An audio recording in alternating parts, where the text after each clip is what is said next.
तो कंटिन्यूटी हमें के बारे में डिस्कस करना है।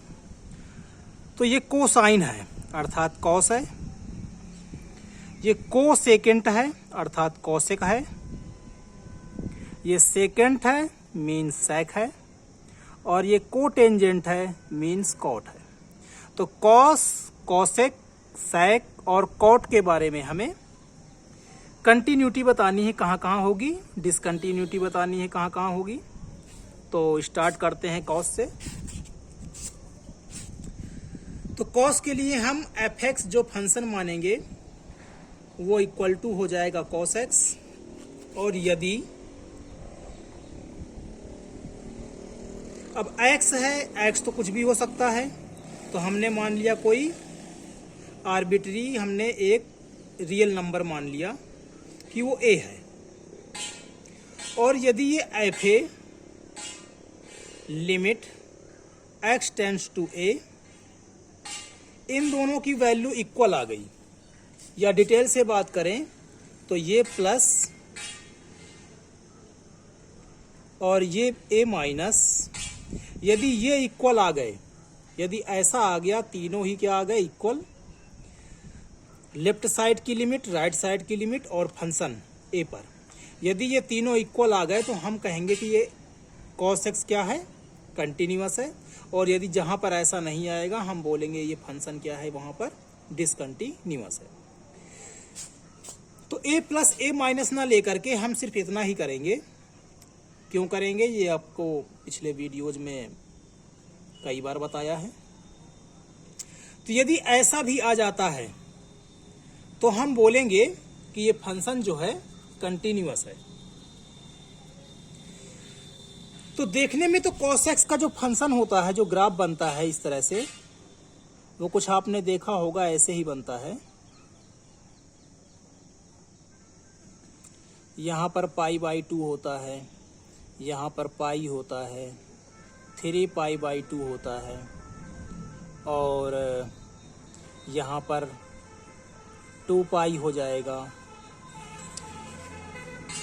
ठीक है, इस तरह से आगे बढ़ते जाएंगे, ये 5 पाई बाई 2 हो जाएगा, इस तरह से डैट डैश। तो इस तरह का कॉस का फंक्शन होता है। तो देखने में अगर बताएं हम तो ये कंटिन्यूअस ही है, कोई सा भी रियल नंबर ले लीजिए, यहाँ पे यहाँ पे यहाँ पे, तो हर पॉइंट पर ये कंटिन्यूअस है, कहीं भी फंक्शन आपका, कहीं भी ये ग्राफ जो है वो ब्रेक नहीं हो रहा है। तो सीधे बोल सकते हैं कि कॉस जो है वो कंटिन्यूअस फंक्शन है। करेंगे कैसे, उसके लिए देख लीजिए। तो हमने कोई ए पॉइंट मान लिया जो रियल है, आर्बिट्री हमने कोई सा भी एक ले लिया। तो let a is real number, कोई सा भी रियल नंबर हमने ले लिया। तो सबसे पहले हम एफ ए फाइंड करेंगे।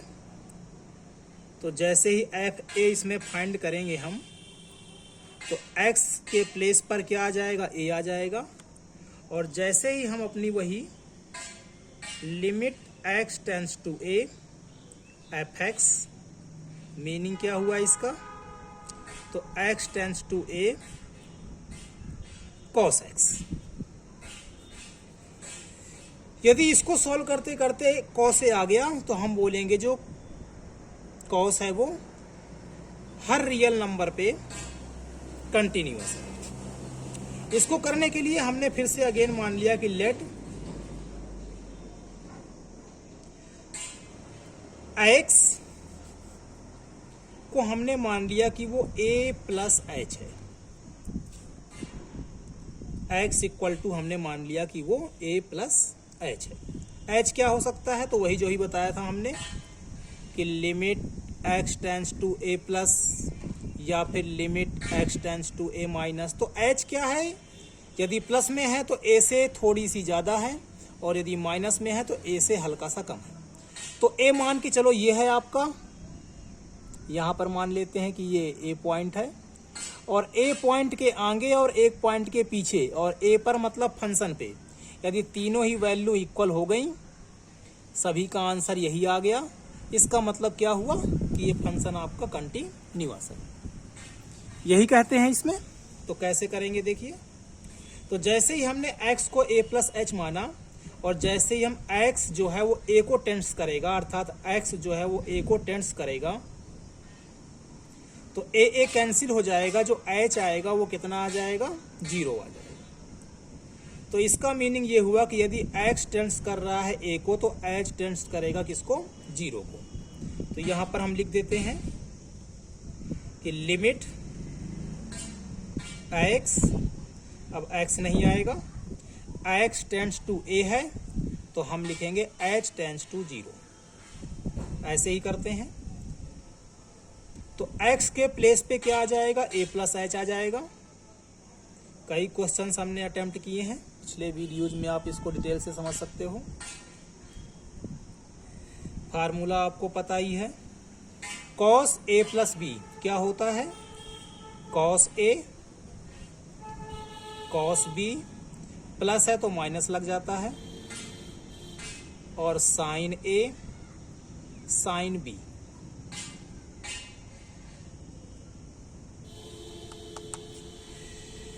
तो h की वैल्यू जब 0 यहां पर पुट करेंगे तो ये cos 0 हो जाएगा, और cos 0 की जो वैल्यू होती है 1 होती है।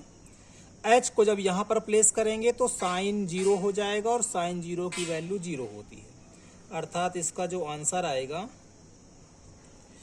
वैसे हमने 0 यहां पर पुट कर दिया है, तो ये वैल्यू 1 है, 1 का cos a से मल्टीप्लाई करेंगे तो cos a ही आएगा। ये 0 है, 0 की मल्टीप्लाई इससे करेंगे तो ये सारा 0 ही हो जाएगा, अर्थात जो आंसर आएगा वो कितना आएगा, cos a। तो देख सकते हैं ये दोनों ही वैल्यू क्या है, इक्वल। तो यहाँ पर हम लिख देंगे साफ साफ कि सिंस एफ ए की जो वैल्यू है वो limit x tends to a और एफ एक्स के इक्वल है, इसलिए cos x जो हमारा फंक्शन है, cos x कंटिन्यूअस है। कहाँ के लिए कंटिन्यूअस है, तो किसी भी रियल नंबर के लिए ये फंक्शन जो है वो कंटिन्यूअस है। नेक्स्ट बात करेंगे हम cosec की, तो cosec के लिए भी देख लीजिए।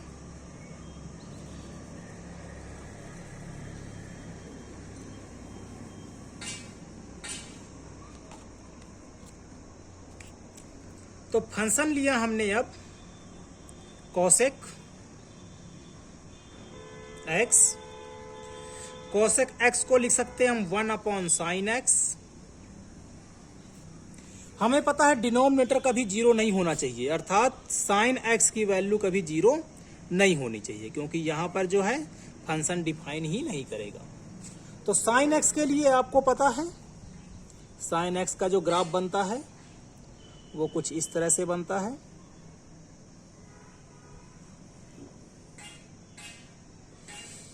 ये 0 होता है, ये पाई होता है, ये 2 पाई होता है, ये 3 पाई होता है, इस तरह से। अर्थात पाई, 1 पाई, 2 पाई, 3 पाई, अर्थात इसको हम बोल सकते हैं कि n पाई पर हमेशा साइन की वैल्यू जो होगी वो 0 होगी। n पाई पर साइन की वैल्यू जो होगी वो 0 होगी। तो हमने फिर से वही चीज है कि हमने मान लिया कि late a is real,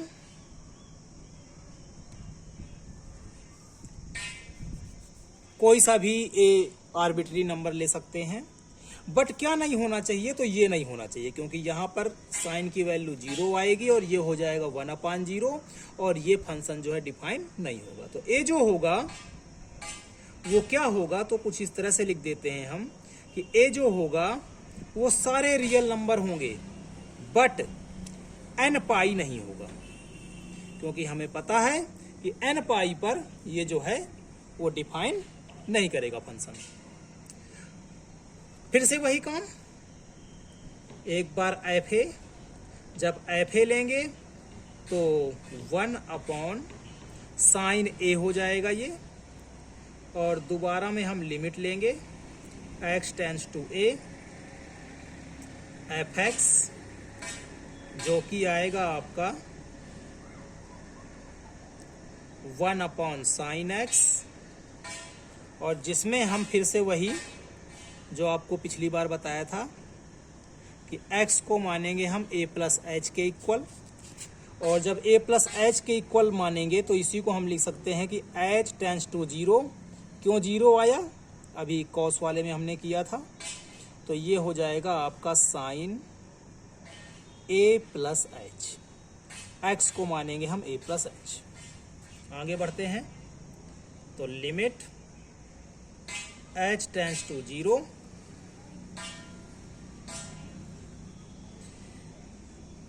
sign की वैल्यू फार्मूला आपको पता ही है, साइन a प्लस बी। तो sine a cos b plus है तो प्लस ही रहता है, इसमें कॉस में अपोजिट हो जाता है। साइन a कॉस b और कॉस a साइन b, यही फार्मूला होता है। जब h की वैल्यू 0 लेंगे तो ये 1 हो जाएगा और ये 0 हो जाएगा। तो साइन a 1 जा साइन a, ये 0 तो 0 का मल्टीप्लाई इससे करेंगे 0 ही आएगा, ऊपर 1 है, अर्थात इसकी कितनी वैल्यू आ गई? Sine a। देख सकते हैं कि एफ ए और लिमिट ये वाली दोनों की ही वैल्यू क्या है? इक्वल। तो फिर से वही बात, फिर से हम लिख देंगे कि सिंस जो एफ ए की वैल्यू है वो limit x tends to a f x के इक्वल है। कहां कहां पर इक्वल है? तो इस पीरियड पर, इस डोमेन पर। जब जब ये डोमेन लेंगे फंक्शन आपका हमेशा कंटिन्यूअस होगा। n पाई पर ये फंक्शन डिफाइन ही नहीं होगा, तो वहां पर आप सिंपली कह सकते हैं कि वहां पर डिसकंटिन्यूटी आएगी। तो ये डिफाइन है बस किसके लिए? r माइनस एन पाई के लिए। इस डोमेन में ये फंक्शन क्या है? कंटिन्यूअस है। नेक्स्ट पार्ट पे आते हैं, सेकंड पे आते हैं। तो सेकंड के लिए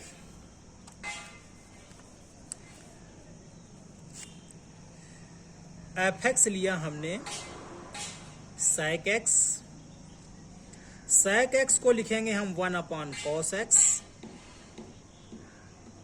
cos x 0 नहीं होना चाहिए क्योंकि ये डिनोमिनेटर में है।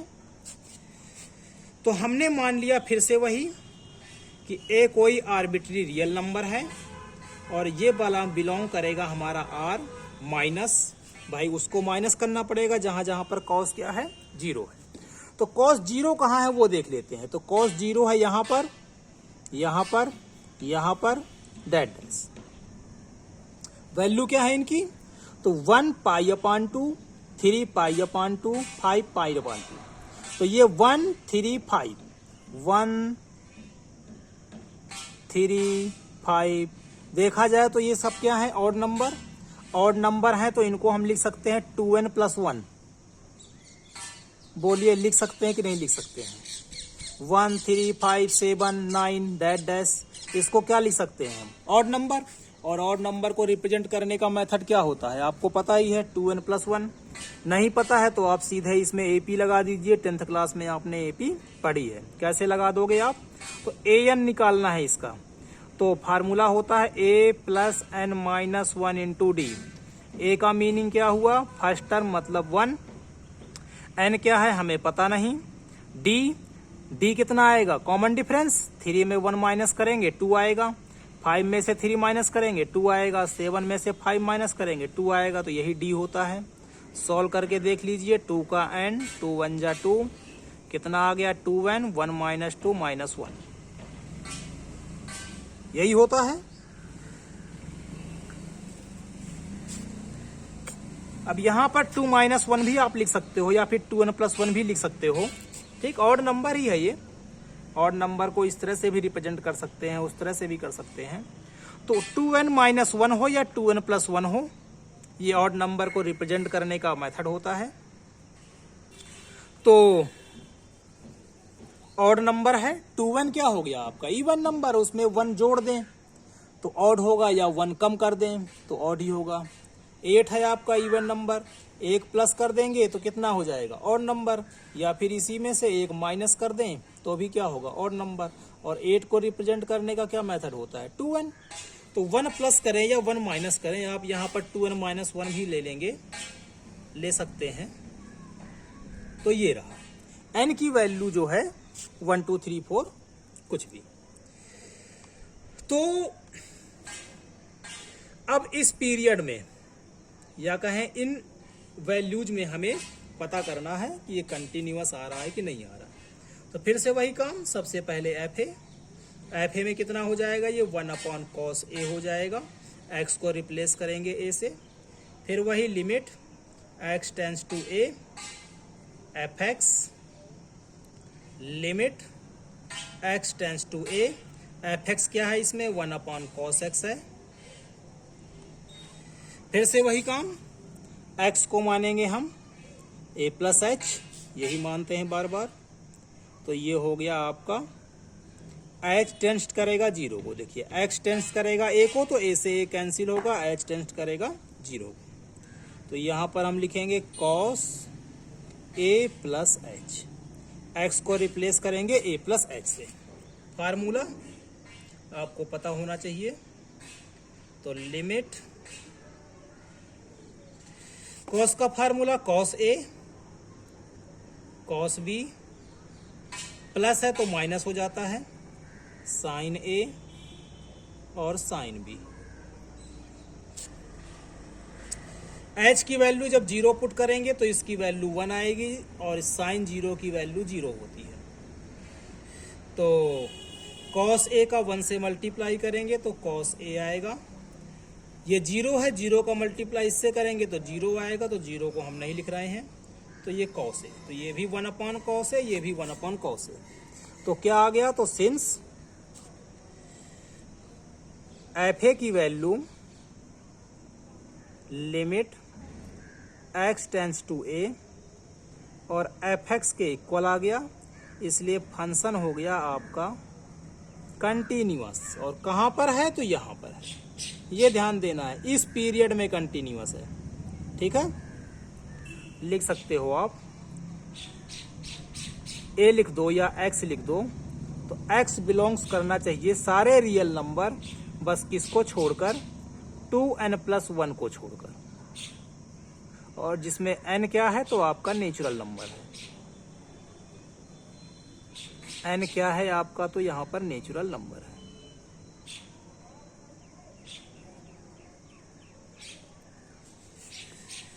कॉट को करते हैं।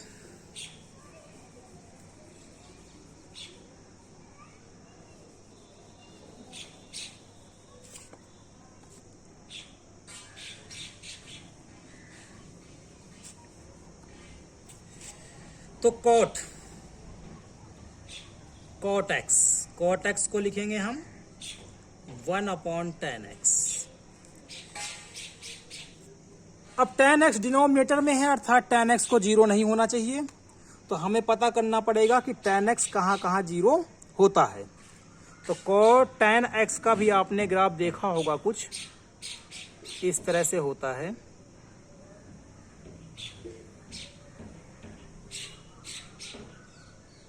ग्राफ आपको पता होना चाहिए, सिंपल हो जाते हैं क्वेश्चन। और यदि ग्राफ आपको पता नहीं है तो भी कई मेथड है पता करने के लिए कि किसकी वैल्यू कहाँ पर आ रही है। तो ये 0 होता है, ये π/2 होता है, ये पाई होता है, ये -π/2 होता है, फिर यहाँ पर बनेगा, यहाँ पर फिर आपका 0π 2π आ जाएगा, इस तरह से। तो दिख रहा है कि 10 की वैल्यू 0 पर, पाई पर, 2π पर, यहाँ पर क्या हो रहे हैं, ये 0 हो रहे हैं। तो बताया था आपको 1π 2π 3π अर्थात कितना, nπ।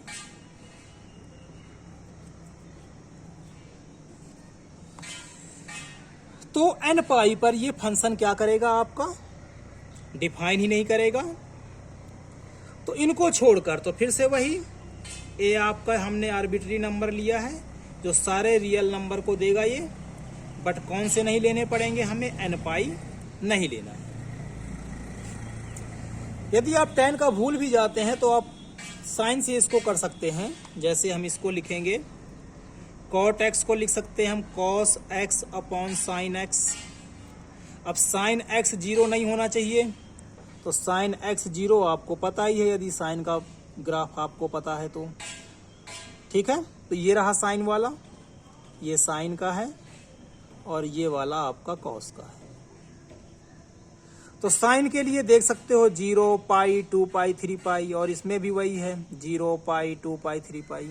ये तो यही है कि दोनों के n पाई ही आएंगे। अब इसको हम इरेज कर सकते हैं, ये तो हमें पता करने के लिए था। tan x पे आते हैं। तो सबसे पहले एफ ए हो जाएगा आपका 1 अपॉन tan a। फिर हम फाइंड करेंगे limit x tends to a f x के लिए, जिसको हम लिख सकते हैं 1 अपॉन tan x। फिर से वही काम, x को a प्लस h मानेंगे, तो लिमिट आपकी पहुंच जाएगी h टेंस टू 0। यहाँ पर आपका आ जाएगा tan x को रिप्लेस करेंगे a plus h। Formula a plus h का tan में तो आपको पता ही है, ये हो गया आपका tan a plus b. tan a plus b, तो tan a प्लस बी का फार्मूला होता है tan a plus tan b 1 minus tan a और tan b। 0 पुट करेंगे, तो 0 पुट करते ही ये तो आपका tan a ही रहेगा, कांस्टेंट हो जाएगा।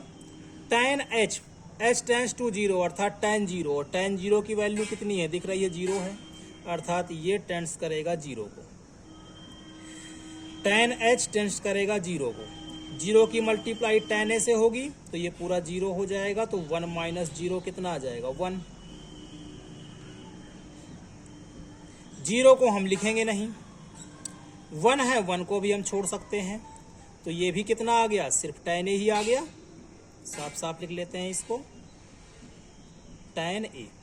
तो ये भी 1 अपॉन tan a, ये भी 1 अपॉन tan a। तो हम कह सकते हैं यहाँ पर कि सिंस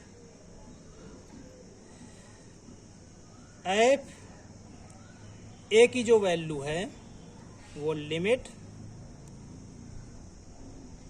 के इक्वल है, किस डोमेन के लिए, इस डोमेन के लिए। तो फंक्शन इज कंटिन्यूअस होगा यहाँ पर, और किस डोमेन के लिए होगा तो वो भी आप लिख दीजिए, इस डोमेन के लिए। यहाँ पर आप लिख दीजिए डोमेन, इस डोमेन के लिए ये फंक्शन हमेशा कंटिन्यूअस होगा।